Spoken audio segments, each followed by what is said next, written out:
చక్రవర్తి ఆపద్బాంధవులు అనాథ రక్షకులు తల్లి గురువు దైవం అన్నీ తానే నడిపిస్తున్నటువంటి భగవాన్ శ్రీ శ్రీ శ్రీ రామదూత స్వామి వారి యొక్క అనంత కోటి ప్రణామములు తెలియజేస్తున్నాం. जय बोलो भगवान श्री रामदूत स्वामी वारी की जय बोलो भगवान श्री रामदूत स्वामी वारी की నా పేరు పవిత్ర అండి. భగవాన్ శ్రీ రామదూత స్వామి వారు ఒక అవధూత గురువు సద్గురువు ఇలాంటిది ఏది నాకు అసలు అవగాహనే లేదు. స్వామివారి దగ్గరికి వచ్చినప్పుడు స్వామివారు నా జీవితంలో రాకముందు అసలు గురువు అంటే ఏంటి, అసలు అవధూత అంటే ఏంటి, మానవ రూపంలో భగవంతుడు ఉంటాడా అనేది కూడా నాకు కొద్దిగా కూడా జ్ఞానం లేదు. ఎందుకంటే మనమందరం ఉన్నది ఒక తెలంగాణలో, అవునా? తెలంగాణ వాస్తవ్యులు అంటే ప్రధానంగా పూజలు అంటే మాంసాహారం, మద్యం, భోజనాలు, అవునా? ఇదే ఏది చేసినా దీనికి మించి ఇంకా మనం ఏం చేయలేము. ఇంకా ఇక్కడ తెలంగాణ సైడ్ అంతా కూడా మద్యము, మాంసాహారము, భగవంతుడిని పూజించాలి అంటే ఇవే ప్రధానంగా పెట్టుకుంటారు. అదే ఆంధ్ర రాయలసీమ సైడ్ అయితే కొద్దిగా అవధూతలు, గురువులు వీటి గురించి వాళ్ళకి అవగాహన ఉంది. కానీ మన సైడ్ అసలు అవగాహనే లేదు. అసలు ఒక అవధూత అంటే చెప్తున్నా కూడా మనం వినిపించుకోలేని పరిస్థితి అలా అయిపోతుంది. భగవంతుడు అంటే ఒక విగ్రహంలో, ఒక రాయిలో, ఒక చెట్టులో చూస్తాం మనం. కానీ అటు సైడ్ ఒక మనిషిలో భగవంతుని చూస్తారు. వారిని గురువుగా, అవధూతగా విశ్వసించి వారు చెప్పింది వాళ్ళు పాటిస్తూ ఎన్నో రకాలుగా విజయాలు పొందుతున్నారు. ఆంధ్ర సైడ్ అయినా రాయలసీమ సైడ్ ఇంకా ఎక్కువ అవధూతల పరంపర అనేది. కానీ మన తెలంగాణలో లేదు.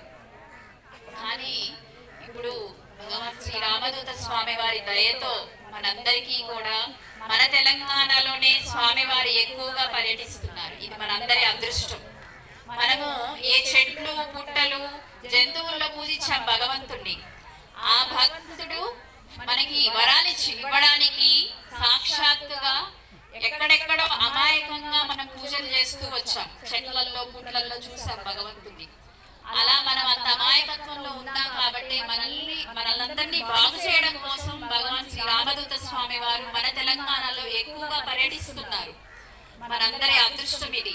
నేను కూడా ఎంతో అమాయకత్వంతో స్వామివారి దగ్గరికి రావడం జరిగింది. స్వామివారిని భగవంతుడు అని చెప్పి నాకు పరిచయం చేశారు. సంధ్యమ్మ వారే నాకు స్వామివారి గురించి చెప్పడం జరిగింది. స్వామివారి తత్వాన్ని అమ్మవారి నాకు చాలా వివరంగా చెప్పారు. నేను ఒక అనారోగ్య సమస్యతో స్వామివారి దగ్గరికి రావడం జరిగింది. డాక్టర్లు ఎవరు కూడా నాకు ఆ సమస్య నుంచి బయటపడలేకపోయారు, తీసేయలేకపోయారు ఆ సమస్య. ఎంతమంది ఎన్ని హాస్పిటల్స్ తిరిగినా, ఎంతమంది డాక్టర్ల దగ్గరికి వెళ్ళినా కూడా అన్ని టెస్టులు, రిపోర్ట్స్ మొత్తం నార్మలే వచ్చాయి. నా సమస్య విపరీతమైనటువంటి కడుపులో నొప్పి. ఏం తిన్నా కూడా నాకు అరుగుదల శక్తి తక్కువగా ఉంది, దానివల్ల వామిటింగ్స్ అవుతున్నాయని చెప్పి డాక్టర్లు చెప్పారే తప్ప లోపల సమస్య ఏంటనేది చెప్పలేకపోయారు. ఎన్ని హాస్పిటల్స్ తిరిగినా కూడా, ఎన్ని మెడిసిన్ వాడినా కూడా నా సమస్య అనేది తగ్గలేదండి. అది చూడ్డానికి చాలా చిన్నగా ఉంటుంది కానీ పడే వాళ్ళకి తెలుస్తుంది. అలాగ 3 సంవత్సరాలు చాలా ఇబ్బంది పడ్డాను. ఎంతమంది ఎన్ని చోట్ల తిరిగినా, ఎన్ని పూజలు చేసినా, ఎక్కడికి వెళ్ళినా డబ్బులు, ఆర్థికంగా నష్టమే తప్ప మానసికంగా, ఆర్థికంగా అన్ని రకాలుగా నష్టపోయానమ్మా నేను. ఇంకా ఎలా ఉందంటే నా పరిస్థితి, నాకు మ్యారేజ్ అయ్యి 6 నెలలండి, అంతే 6 నెలలు మేము సంతోషంగా ఉన్నాం. తర్వాత నాకు ఈ సమస్య వచ్చింది. ఈ సమస్యతో 3 సంవత్సరాలు ఇబ్బంది పడ్డాను.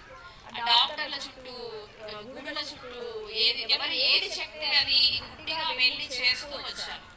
అప్పటి వరకు నాకు ఎవరు చెప్పలేదు ఇట్లా గురువులు ఉంటారు, అవధూతలు ఉంటారు అని చెప్పి. కానీ ఎన్ని పూజలు చేసినా కూడా ఎక్కడ నిజంగా నాకైతే సమస్య అనేది తగ్గలేదమ్మా. మీకు ఉన్న సత్యమైతే చెప్తున్నాను. అయితే లాస్ట్కి మేము ఒక దగ్గరలో ఒక ఇల్లు తీసుకోవడం జరిగింది. ఆ ఇంటికి వెళ్ళిన తర్వాత మా ఇంటి వాళ్ళు స్వామివారి భక్తులండి. స్వామివారిని చిన్న కార్డు ఒకటి డోర్ కంటించుకొని కనిపించారు. ఆ స్వామివారి స్టిక్కర్ మీద ఏముందంటే, నాపై నమ్మకం ఉంచు, నీకు నేనున్నాను, భగవాన్ శ్రీ శ్రీ శ్రీ రామదూత స్వామివారు. అది చూసి నేను వెళ్ళి అడిగాను, ఎవరు ఈయన అని అడిగితే, ఈయన అవధూత భగవాన్ శ్రీ రామదూత స్వామి వారు హిమాలయాల్లో ఉంటారు, మనకున్న ఏ సమస్య అయినా తీసేస్తారని చెప్పారు. అది ఆ మాట వినగానే ఇంకా నాకు వెంటనే ఇంకా నేను బ్రతుకుతాను, ఈయన దగ్గరికి వెళ్తానే ఒక నమ్మకం కలిగింది. అంటే వాళ్ళు చెప్పిన వాళ్ళు కూడా నాకు అంత ఖచ్చితంగా చెప్పారు, ఏ సమస్య అయినా తీసేస్తారని చెప్పిన వాళ్ళు ఎవరో కాదండి, సంధ్యమ్మ వారే. నాకు మా ఇంటి ఎదురుగా వాళ్ళు ఉండేవాళ్ళు అప్పుడు. అయితే ఇంకా నాకు స్వామివారిని ఎలాగైనా ఒకసారి కల్పించండి అని చెప్పి అడిగాను, రిక్వెస్ట్ చేస్తే, స్వామివారి ఇక్కడ లేదమ్మా, హిమాలయాల్లో ఉన్నారు, ఆయన్ని కలవాలంటే మనము వెయిట్ చేయాలి, వచ్చినప్పుడు మనకి చెప్తారు అని చెప్పి ఒక గ్రంథం ఇచ్చారు, యోగ మహత్యములు అనే గ్రంథము, ఒక మాల ఇచ్చారు, ఒక బీజాక్షర మంత్రం ఇచ్చారు, స్వామివారి ఫోటో ఒకటి ఇచ్చారు. ఇంతవరకేనండి నాకు ఇచ్చింది ఫస్ట్. అవన్నీ తీసుకొని వెళ్ళి ఇంట్లో పెట్టుకున్నాను. ఆ స్వామివారి గ్రంథం పారాయణ చేయడం స్టార్ట్ చేశాను. ఆ మంత్రం, బీజాక్షర మంత్రము, రోజు ఆ మంత్రం ధ్యానం చేయడము, స్వామివారి ఫోటో దగ్గర ఒక గ్లాస్ నీళ్లు పెట్టి చిటికెడు పసుపు వేసి ఆ నీళ్లు, ఆ మంత్రం చదువుతూ ఆ నీళ్లు తాగడం. ఇంకా మెడిసిన్స్, డాక్టర్లు, పూజలు ఇవన్నీ మొత్తం బంద్ అండి. ఇంకా అన్ని బంద్ చేశాను. ఇంకొకటే పెట్టుకున్నా, నన్ను బ్రతికిస్తే ఇంకా ఈయనే బ్రతికించాలి అని చెప్పి నేను నమ్మకం పెట్టుకున్నా.